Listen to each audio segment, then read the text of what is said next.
What's up, Broncos country? Welcome back inside the UC Health Training Center for another episode of Broncos Now. Hope you all had a wonderful Thanksgiving. As always, I'm your host, Sydney Jones. And coming up on today's episode of Broncos Now, we'll hear from head coach Nathaniel Hackett as he gives the final injury report ahead of the Broncos Week 12 matchup versus the Panthers. Plus, Broncos lead writer Aric DiLalla joins the show for a game preview. All that and more coming up.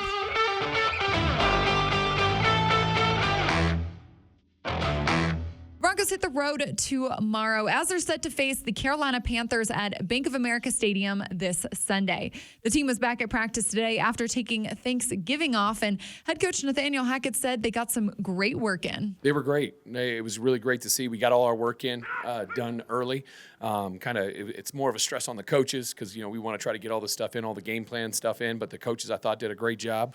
We got a good plan in, and to have that opportunity for people to be with their families, I think is so important. Coach Hackett also gave the final injury report today ahead of Sunday's game. Coach Hackett ruled out wide receiver KJ Hamler, defensive lineman Jonathan Harris, wide receiver Jerry Jeudy, and cornerback K'Wan Williams. And fullback and tight end Andrew Beck and outside linebacker Jacob Martin were listed as questionable. Coach Hackett discussed what it will mean to be without Jeudy and Hamler for the second week in a row. Those guys are both very talented players. We want them out there when we can get them healthy and get them out there for that.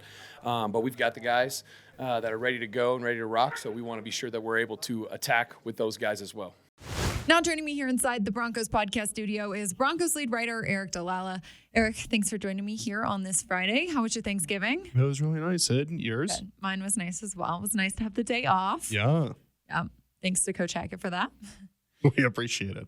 Well, Eric, we just heard from Coach Hackett, him discussing the impact of being without Jerry Jeudy and KJ Hamler again this weekend. So I want to know, what are your thoughts on, some of the younger receivers who've really stepped up, and how do you hope to see them really improve here on Sunday? Yeah, as the Broncos try to figure things out on offense, obviously they've got a new play caller in Clint Kubiak, who called plays for the first time last week. Another week under his belt working with Russell, I think should do some good there. But it's difficult to not have KJ Hamler, to not have Jerry Jeudy, because those guys coming into the season were two of your top four receivers. Obviously, they really haven't played since that Jacksonville game before the bye. Yeah. And so you're now counting on Kendall Hinton to step up. He's going back to his home state. Excited to play in front of a bunch of family and friends that have not seen him play in a long time. He's done a nice job. You've got Brandon Johnson, who the Broncos, he was probably on pace and on track to make the active roster before he got, I think, an ankle injury there in the final preseason game. He's back now. You'd like to see him get a little bit more involved. He's obviously a physical receiver, maybe kind of in that same mold as Tim Patrick. So you hope you can get him a little bit involved. And then Jalen Virgil's speed, I think, even if he's not targeted, can he just open up the field a little bit for Russell Wilson? But listen, you're asking a lot of these guys because for as much potential as they may have, as hard as they're working, they're not a Jerry Jeudy necessarily. And so you've got to compensate in other ways. You need a big game from Cortland Sutton. You need to find a way to get back to Greg Dulcich to get this passing game going, and then hope that the guys around those two, whether it's Kendall, whether it's Brandon Johnson, whether it's Jalen Virgil or somebody else, maybe they can do enough to kind of fill in around them. Yeah. Eric, you mentioned, Clint Kubiak, this being his second game as the play caller. What do you really hope to see, or what adjustments do you hope to see from this offense? As, we heard this week from Russell Wilson, he said one of the main reasons they've been struggling this season is really the third quarter, maybe there specifically. Yeah, the third quarter, they've just got to find a way to stay on the field. Obviously, maybe avoid some of these third and longs. But for whatever reason, I don't know if it's a lack of intensity coming out of the locker room or if you're changing things up or the halftime adjustments are just not quite setting in yet. The Broncos have not had a lot of success.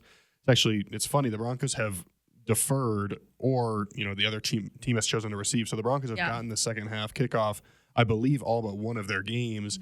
And that one game is the one where they went down and they scored a touchdown in the third quarter. And so I don't know if you think a little bit about, hey, do we get the ball to start the game and then switch it up a little bit? Yeah, switch it up and then see, hey, does, maybe the defense can get us some better field positions. So instead of starting at the 25 to start the second half, maybe you're at the 35 or the 40, or maybe you get a turnover. I mean, maybe it's worth kind of exploring that option and seeing, is some change there good for this offense.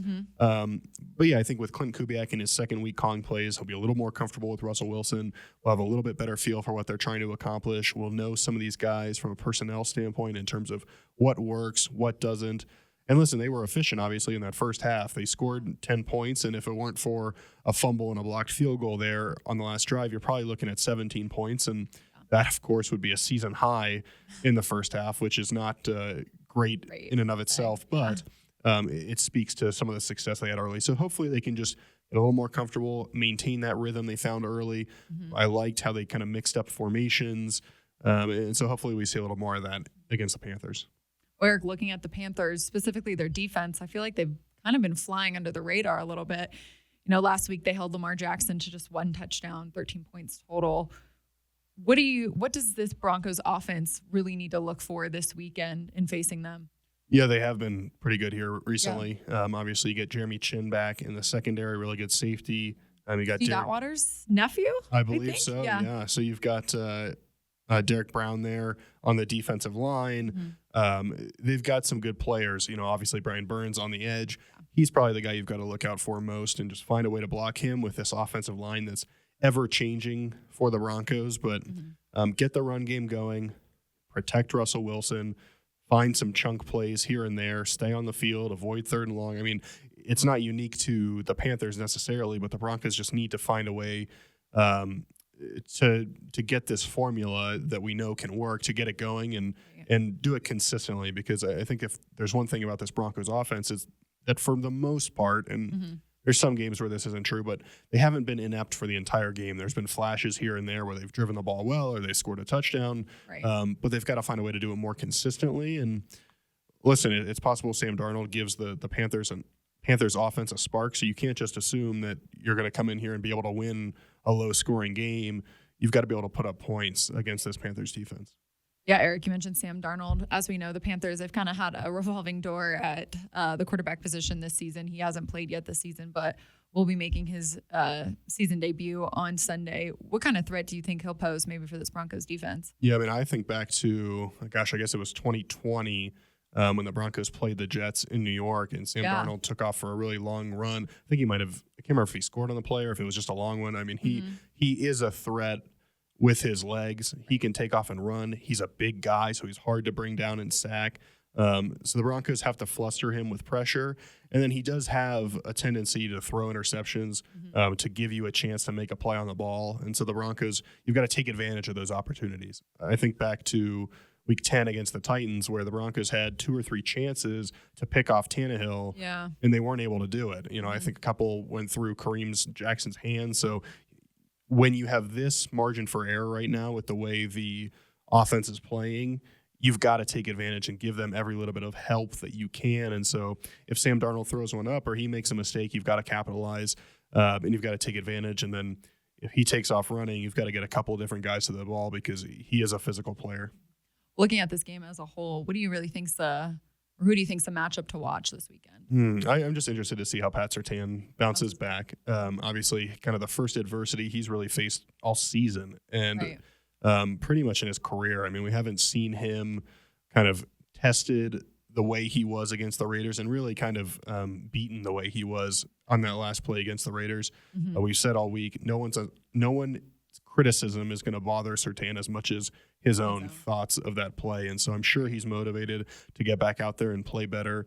A tough lesson to learn, but probably a good one ultimately in terms of when to be aggressive and when not to. So, you know, if he's going up against DJ Moore or somebody else on the field, I'm interested to see how he responds. And obviously, J.C. Horn for the Panthers is out there taking 1 pick before Pat Surtain. You know, it's crazy for all we talk about Pat Surtain. He wasn't even the first cornerback taken in that draft. So interested to see those 2 guys on the field, obviously not against each other, but just kind of a matchup where you can see, you know, which guy is the one that was maybe deserving of being picked first. Right. I kind of forgot about that. Yeah.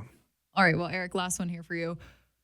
Who do you really want to see step up this weekend, whether that's on offense or defense?